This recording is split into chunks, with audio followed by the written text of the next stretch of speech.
It's 3 o'clock. We'll call this afternoon's meeting of the Diversion Authority Land Management Committee to order for April 23rd. And the first item we will do is a roll call, please. Paul? Thank you, Chair. First of all, let me give apologies from Dawn. She's unable to make it, so sorry you're stuck with me today. So, going through the roll call, Mr. Campbell. Here. Mrs. Sherling. I'm here.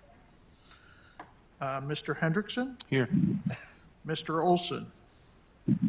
Here. Mr. Breitling. Ms. Monjo. Ms. Preston. Mr. Zimmerman. Here. Mr. Stamnus. Here. Ms. Derrig. Here. And Mr. Bourboon. Here. That is all. Quorum present. All right, thank you. And just for everybody's information, Mary Sherling had asked that I chair this because she's out of town, and it makes it a little bit more convenient working it this way. So with that, we will, and I do note that Arlette is also present.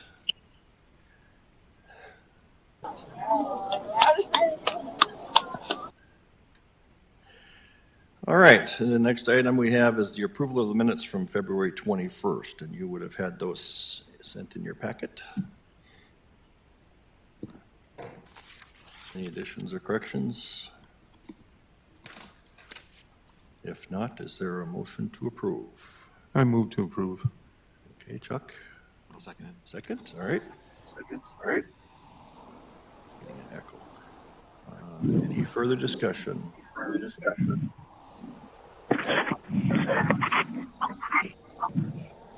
All in favor signify by saying aye. Aye. I think we're going to have to ask somebody online to mute. We're getting some feedback here. So.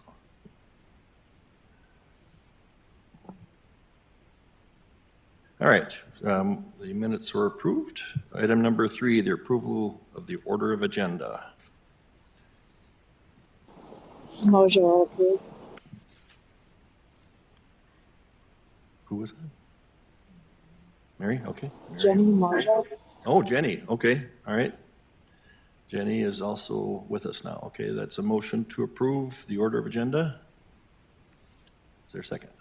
Second. Bob, second. Any further discussion? Seeing none, all in favor signify by saying aye. Aye. Opposed, the same?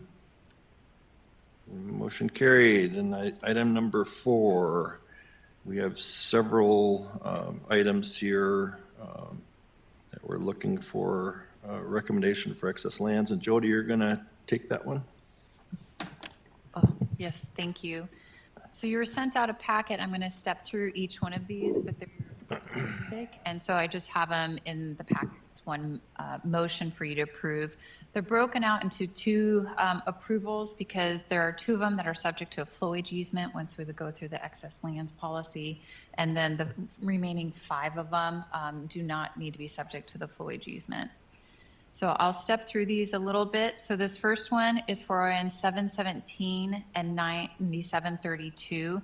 These will be sold together. It's 7.72 acres.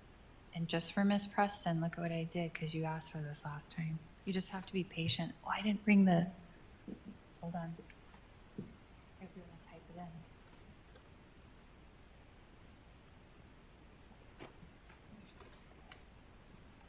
I think you'd asked for better maps so you could see the location of them last time.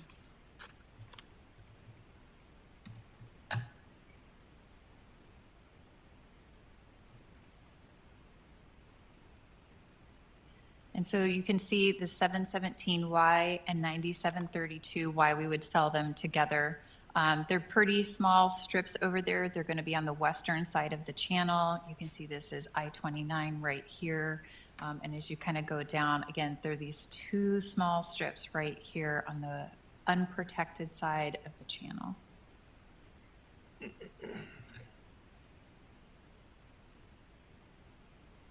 You can see that we did purchase these for a little bit over $1.4 million. That was, and we're going to request that the board or the committee approve a $9,900 per acre rate, which matches the purchase price for a total sale of $76,000. Are there any questions on this one?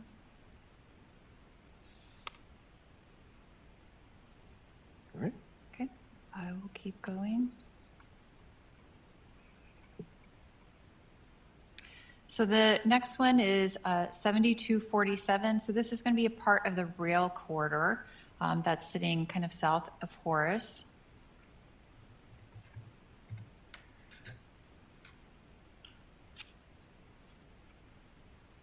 And if you recall, at the last Lands Committee meeting, the committee did give me direction on how we would break these up and sell these.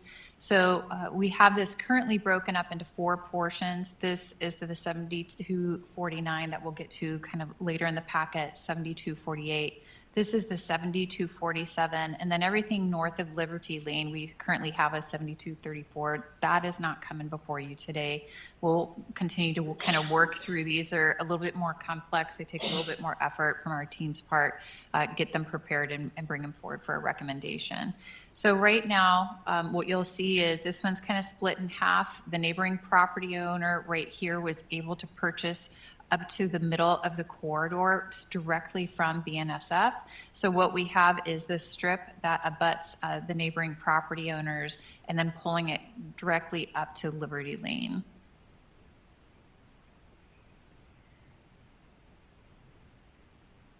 So this is about 2.46 acres, and what we're recommending the sale price be at 50 cents per square foot, so that's $53,579. That's the lowest value that BNSF sold to other property owners in that area. I would anticipate this is fairly close to market value. I have been contacted by property owners on both sides of the corridor, both this gentleman over here and all of these properties in this area. They are all interested in purchasing this property.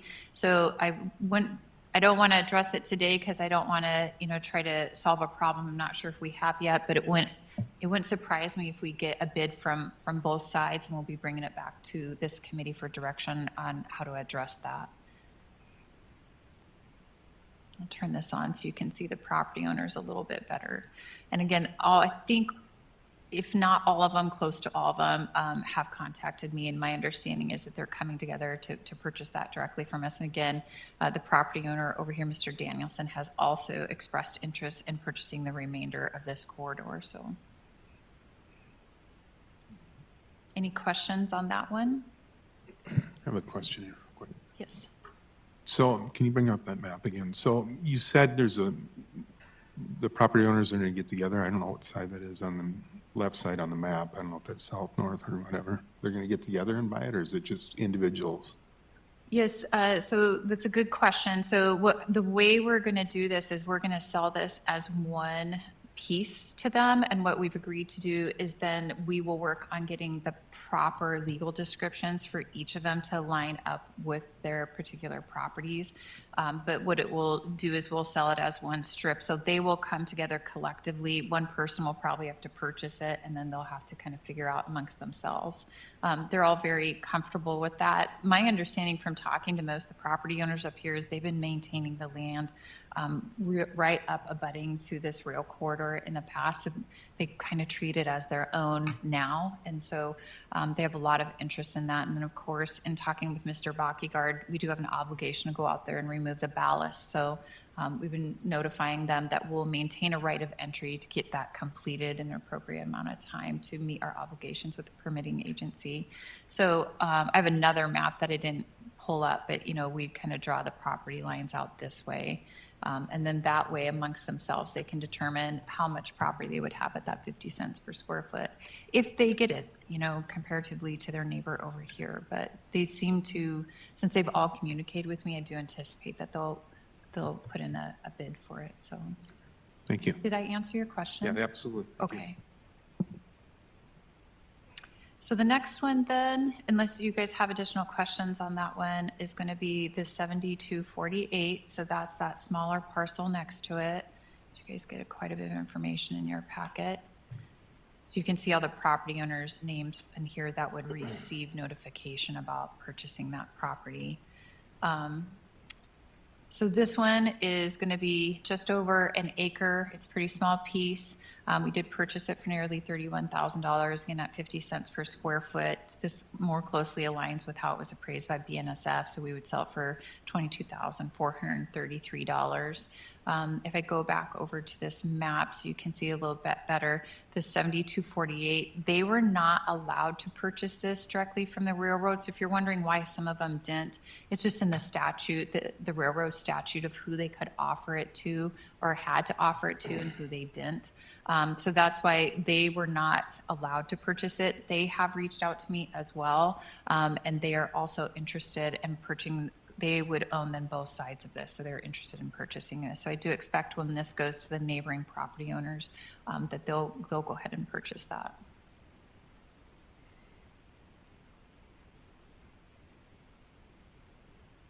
The last real corridor piece is the 7249.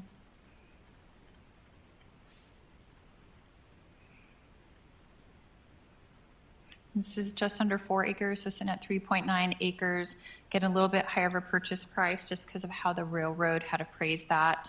Again, we're going to recommend the 50 cents per square foot, and so we'd sell it for $84,942. This one, I've had several phone calls from the property owners along in here interested in purchasing it. I've not received a phone call from this property owner. Again, it's not been made public. We're selling these. It hasn't been authorized. They haven't been notified, so they still may be interested in purchasing it. I did speak with a property owner in here yesterday, and he was wondering if they'd be allowed the opportunity to just purchase up to the center line of the corridor. And I said only if this southern neighbor would be willing to purchase the remaining of this. Otherwise, the deal is that they kind of purchase the full corridor. So we'll see. It does sound like, again, all these neighbors are also coming together and they are also interested in purchasing it as a group, and then they go through and plat it out. So each of it would belong to the individual property owners. And a couple of them, what I found kind of interesting is like this gentleman already has a structure within kind of the fee title limits. And so they've been building back there for years already, and again, have been treating this as their land already. So a lot of them are excited and anxious because they're nervous that if they don't own it, they would have to go in and remove a bunch of structures. So for a lot of these, this is a good opportunity for them. Are there any questions on the rail corridor portions of the excess lands? Before we go, do we have any questions by anyone online? I don't, because I don't have access to hands or anything like that, so. Jody, this is Mary. With in the exposing. Mary, you're cutting out. I was just asking if Jody sees any controversy at all. These are pretty cut and dry. I realize each one is different, so they have to be treated individually, but wondering if our policy works. Yeah, Commissioner Sherling, it's a good question. I don't see any controversy on any of them, with the exception that if we got 2 bids in at the asking price, kind of what would be the next step for that. And so again, I would hope if that happens, then we'll work on coming with a couple of potential solutions for this committee to give us guidance on that. I know the property owner that has already purchased his portion of the corridor. I mean, there might be a perception that he already has his portion. We should sell it to the neighbors. I've heard through rumors, not from him directly, not from a developer, that he's actually selling that farmland over there to a developer. And so this would certainly benefit that sale to be able to kind of extend those property lines in the back. If you recall, these are heavily deed restricted, and so nothing can be built on the footprint of the channel for 99 years, essentially. You can build it outbuilding if Horace approves it, through the permitting process, but you can't build a home, but you can get a larger lot in there by purchasing this. But again, that's a little bit more hearsay. And so we'll see when the time comes, if that time comes, if we need to bring it back and seek guidance. By the time we get these letters out and then we wait for the 30 days and, first it goes to the member entities, then it's going to go to the BNSF. The letters won't go to the property owners probably till mid-July. And so you wouldn't hear this coming back to this committee until August if there was any concern about two bids coming back in at the same price, so. Okay, thank you. All right, do you have a couple more? I do have a couple more. So the next one is going to be 877. So this is one where we're going to reserve the right to maintain a flowage easement.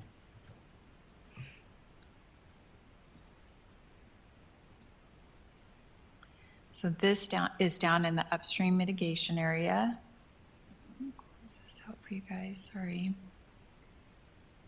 This is why Eric always runs the maps and meetings, if you're wondering. So this is County Road 16 right here. If you're familiar with the project, this is SE2B that wraps around here. This is our drain 27. So 877 is this property right here. So it's well into flowage easement zone 1. No structures can be built on this. There's pretty heavy restrictions on it. It's a rural residential site, so it's sitting at 2.75 acres.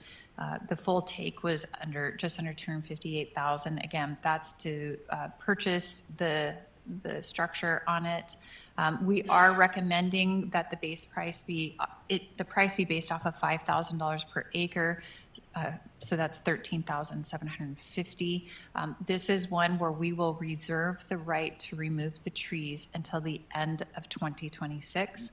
We need several trees off of multiple parcels for the Cheyenne and Maple benching projects. This has viable trees on it that can be used for that. When we go use those trees, they tip them, so they want the root balls off of those, so we will have to do some mitigation on site. The tenant or the farmer, whoever gets this, there's still going to be some compaction issues when they turn this back into tillable land. So we don't think it's quite at the value that tillable land in this area with the flowage easement is going for, but we are increasing the price a bit just because we'll be doing a lot of the mitigation on this to remove those trees so it can get back into tillable acreage. And right now, this is just under a contract with JT Lawn Services for mowing and weeding. So it's not being leased out to anybody. It's really just an expense to the project as of today.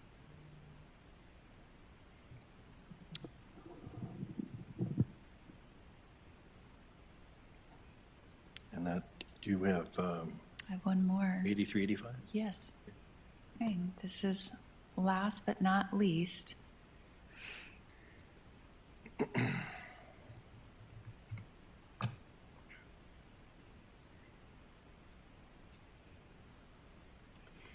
And so again, this property is right off of County Road 16 as well. It's been fully mitigated, so the structures have been removed. Sorry about that, got a little click happy on you. This is drain 27 right here. Again, you have SE2B over here, and this property is sitting right here. And so this is going to be in a similar position as the last parcel that we just discussed. It's a little over 8 acres. And we did have a home sitting out there, so we paid about $500,000 for that. We are recommending that it be sold for $40,400 based off that $5,000 an acre. And again, we will be reserving the right to remove trees on this until the end of 2026. And we do currently have a mowing and weeding contract on this to maintain it. There's not, at its current state, it's not able to be tilled or anything, so. That's it. All right. So what you're looking for here is, now, do we declare these excess lands, or do we recommend to the full board to declare them excess lands? Well, really, the executive director declares them excess land. Okay. So when I have the executive director sign off on these, then what I'm doing is bringing it forward essentially for your blessing. And so I'm just asking you to approve it. I'd take it to Cass County Joint because, again, I want them to be aware and I want them to be supportive of the value that we've placed on everything. And then I do bring them to the MFDA board again so that the board is aware and approves of the value So you're really approving that we can move forward with the process of the policy, so. Okay. So one motion would cover them all then, is that correct? Yeah, I have it, again, I have it separated out in these two because on the first 5, I don't need to retain a flowage easement, but on these last 2, I do. And so if you can read them, and maybe you have 2 separate recommendations, that might be easiest. All right, well, why don't we start with the first recommendation would be on OAN 17Y, 9732Y, 7247, 7248, and 7249, as recommended. Do we have a motion? This is Roger. I'll make the motion. All right, thank you, Roger. Do we have a second? I'll second. Second by Chuck. Any further discussion? Roll call vote, please. Mr. Campbell, Yes. Mrs. Sherling, Yes. Mr. Hendrickson, Yes. Mr. Olson, Yes. Ms. Monjo, Yes. Ms. Preston, Yes. Mr. Zimmerman, Yes. Mr. Stamnis, Yes. Ms. Derrick, Yes. and Mr. Borbel. Yes. So, All right, thank you. That motion carried. And the next one we have would be on OAN 877 and 8385Y and with the addition of the necessary flowage easement required. Do we have a motion to make that recommendation? So moved. Okay, Arlette, do you have a second? I'll second. We have a second. Further discussion? Seeing none, roll call vote, please. Mr. Campbell, Yes. Ms. Sherling, Yes. Mr. Hendrickson, Yes. Mr. Olson, Yes. Ms. Mojo, Yes. Ms. Preston, Aye.